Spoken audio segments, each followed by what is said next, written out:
kim aziz kim xar Sınav üçün yaraldık bizler Dünyada kim aziz kim xar Kadirlemey ötsek bugün biz Kim bilir o et kimle var Mesela deyip gerek et bu. Kadirlemey ötsek bugün biz Kim bilir o et kimle var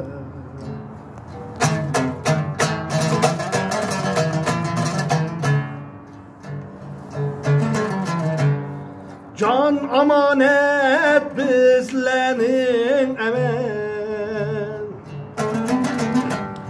100 yaşlarını kılsak mı heves 100 yaşlarını kılsak mı heves Bu hayatta cevap vermek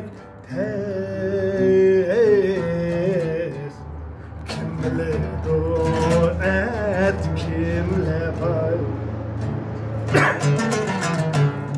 Bu hayatta cevap vermek tez Kim bilir o et kimle var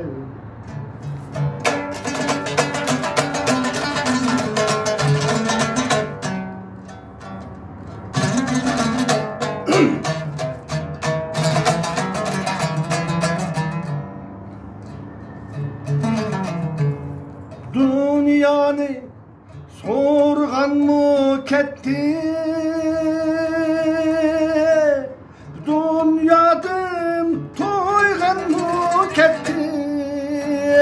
Toygan mı ketti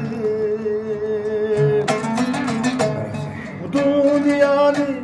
sorgan mı ketti Dünyadan toygan mı ketti Toygan mı ketti Kim unutup kim niyat etti Kim bilir o et kimle var Kim unutup kim niyat etti